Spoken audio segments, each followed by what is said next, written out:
جیسے ہی رمضان شروع ہوتا ہے اشیاء خرد و نوش کی قیمتیں آسمان سے باتیں کرنے لگتی ہیں. وہ تاجر جو خود تو روزے رکھتے ہیں، ان کے لیے منافع خوری اور ذخیرہ اندوزی کے حوالے سے کیا شرعی وعیدیں ہیں کہ روزے بھی رکھ رہے ہیں ایک طرف، اور ایک طرف ذخیرہ اندوزی بھی کر رہے ہیں اور منافع خوری اتنی زیادہ کہ بندہ حیران رہ جائے کہ یار یہ کیا ہے. مہنگائی ایک انٹرنیشنل پرابلم تو بن چکا ہے، اس میں تو کوئی دوسری رائے نہیں ہے، لیکن اصل وجہ یہ ہے کہ ہم ہیں مسلمان، اور جو مسلمان ہوتا ہے وہ سارے زمانے اور سارے لوگوں کو دیکھ کر ان کے مطابق اپنی چال ڈھال اور کاروبار اور شب و روز کو نہیں بدلتا، بلکہ وہ محبوب کریم صلی اللہ علیہ وآلہ وسلم آپ کے مبارک فرامین کے مطابق اپنے تمام تر معاملات کو بروئے کار لاتا ہے. حضرت معاذ رضی اللہ تعالی عنہ آپ سے یہ روایت مروی ہے، وہ بندہ جو مہنگائی کو بڑا پسند کرتا ہے اور اس کے موقع تلاش کرتا ہے وہ بندہ برا ہے. محبوب کریم صلی اللہ علیہ وآلہ وسلم آپ نے فرمایا، اور فرمایا اس کی حالت یہ ہوتی ہے جب کوئی چیز مہنگی ہوتی ہے تو اس کو بڑی خوشی ہوتی ہے، اور جب کوئی چیز سستی ہو جائے تو اس کو ناگوار گزرتا ہے. یہاں سے تاجر حضرات غور کریں کہ ہماری طبیعتوں کے اندر تو ایسی کوئی چیز نہیں پائی جاتی، اگر پائی جاتی ہے تو اس روایت کو سننے کے بعد اپنا ٹریک بدل دیجیے. صحیح. دوسری بات، حضرت جناب انس بن مالک رضی اللہ تعالی عنہ آپ فرماتے ہیں کہ محبوب کریم علیہ السلام کے زمانہ اقدس میں ایک مرتبہ مہنگائی زیادہ ہو گئی تو صحابہ کرام حضور اکرم علیہ السلام کی خدمت انور و اطہر و افضل میں حاضر ہوئے اور آ کے عرض کی، یا رسول اللہ صلی اللہ علیہ وسلم آپ نا چیزوں کے جو ریٹ ہیں وہ مقرر کر دیں، جیسا کہ ایک لسٹ جاری کی جاتی ہے آپ مقرر کر دیں. تو نبی پاک صلی اللہ علیہ وآلہ وسلم آپ نے فرمایا کہ میں اس کو مقرر نہیں کروں گا، اس لیے کہ یہ جو ریٹ اوپر جاتے ہیں یا پھر کم ہوتے ہیں تو یہ اللہ کرتا ہے. اس میں اشارہ جو محدثین کرام نے کیا وہ یہ ہے کہ یہ جو ریٹ اوپر نیچے ہونا یہ بسا اوقات فطری عمل ہوتا ہے. کسی چیز کی طلب زیادہ ہو گئی ہے، رسد میں کمی ہو گئی ہے تو اس وقت اس کے ریٹ میں اتار چڑھاؤ آتا رہتا ہے. اور نبی کریم علیہ السلام نے فرمایا ایک ہی جگہ ہم خاص کر دیں گے تو بسا اوقات چیز سستی ہونی چاہیے وہ اسی ریٹ پہ ملے گی جو ہم طے کر دیں گے. تو بہتر یہ ہے کہ مارکیٹ کے حساب سے اور اس کی جو آمدن ہے اس کے حساب سے ہونا چاہیے تاکہ لوگوں کو آسانی تک پہنچتی رہے. یہ دوسری بات. اور آقا کریم علیہ السلام نے یہاں پر فرمایا کہ میں ایسا نہیں چاہتا کہ میں اللہ کی پاک بارگاہ میں جب حاضری پیش کروں تو مجھ پر کوئی سوال کرے، یعنی کوئی ایسا کہے کہ انہوں نے خاص کر دیا تھا اور اس چیز میں اتنا نفع ہو سکتا تھا یا پھر اس کو اتنا نقصان ہو گیا. تو فرمایا میں اس لیے ایسا نہیں کروں گا. تو یہاں جو ایک دام والے ہیں وہ بھی ذرا غور کریں جی، تو سمجھنا چاہیے اس کے اندر تھوڑا سا اتار چڑھاؤ ہوتا ہے. ہر وقت یہ ایک دام چپ کر کے اے سی پہ بیٹھے ہیں موبائل دیکھ رہے ہیں، لینا لو نہیں تو چلے جاؤ، یہ کوئی بات نہیں ہوتی. آپ آنے والے کے ساتھ حسن سلوک سے بات کریں. آپ کاروبار کر رہے ہیں نا تو کم از کم تھوڑی بحث کریں، کوئی انرجی آپ کی بھی جانی چاہیے نا، اسے تو پیسے لینے ہی لینے ہیں تو کم از کم تھوڑا مزہ آئے، لطف آئے آپ کو، ڈیلنگ کا پتہ چلے آپ کو.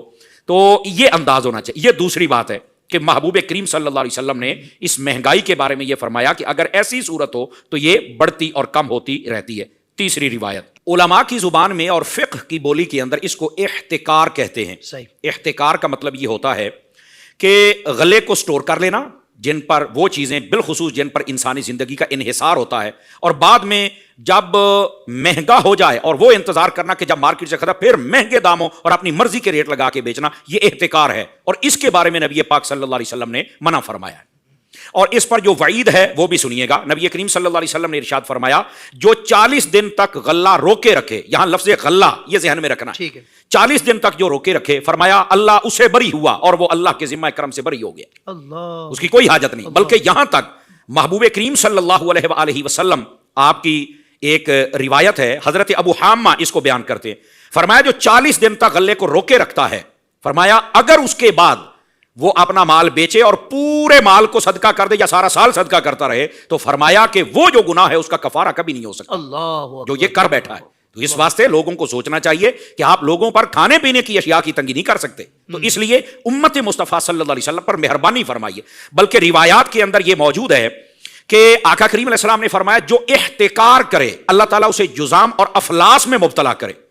اچھا، ابن قدامہ کی ایک کتاب ہے اس کا نام ہے المغنی. اس کے اندر اگر آپ دیکھیں تو حضرت سیدنا فاروق اعظم رضی اللہ تعالیٰ عنہ آپ کے زمانے کی ایک بات لکھی ہے محترم حافظ صاحب. وہ یہ ہے کہ ایک تاجر تھا، اس کے بارے میں حضرت فاروق اعظم کو پتا چلا کہ یہ اس طرح غلہ کو جمع کرتا ہے اور روکے رکھتا ہے، ذخیرہ اندوزی کرتا ہے اور بعد کے اندر مہنگا کر کے بہت زیادہ لوگوں سے پیسے وصول کرتا ہے. تو آپ نے اسے منع فرمایا اور ساتھ میں سنایا کہ یہ ہمارے حبیب پاک کا فرمان ہے کہ وہ بندہ جذام اور افلاس میں مبتلا ہو جاتا ہے. جذام کوڑی پن کو کہتے ہیں اور افلاس مفلسی کو کہتے ہیں کہ جو مرضی ہو جائے اس کی زبان سے کبھی کلمات شکر نہیں ادا سکتے. وہ یہی کہتا ہے حالات نہیں ٹھیک ہیں, ساڈی پنجابی کہتے پوری نہیں پیندی پئی, وہ اس کیفیت میں آ جاتا ہے حالانکہ سب کچھ ہوتا ہے.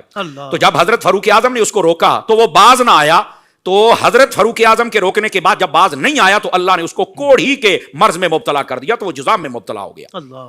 میں جملہ تاجروں سے کہوں گا آپ اللہ سے ڈرا کریں اور آپ ایک جائز منافع رکھ کر امت مصطفیٰ پر شفقت فرمایا کریں اور اپنے سودے کو آپ بیچیں, لیکن آپ کے ذہن میں ہونا چاہیے کہ میں ان کے ساتھ حسن سلوک والا معاملہ رکھوں, جو ایک جائز آمدنی ہے وہ آپ رکھ لیں, باقی ان پر شفقت کریں.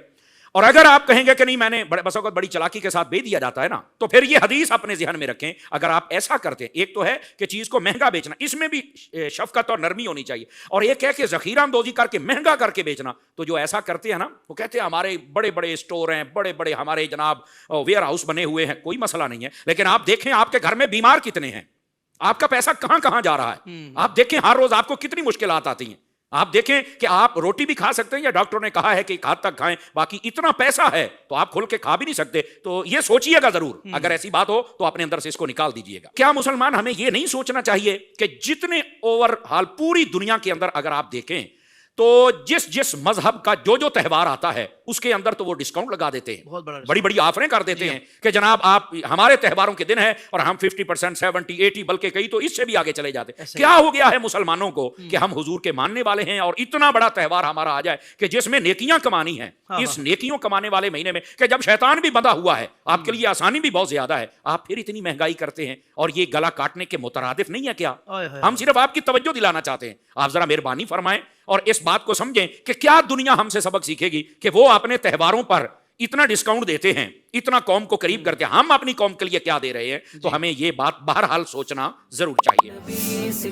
زندگی کے تمام شعبوں میں دینی رہنمائی حاصل کرنے اور آخرت کو بہتر کرنے کے لیے ہمارے YouTube channel Islamic digital studio کو سبسکرائب کر لیں اور بیل آئیکن بھی پریس کر لیں. قرآن سے بھی ملاتا ہے ہمارا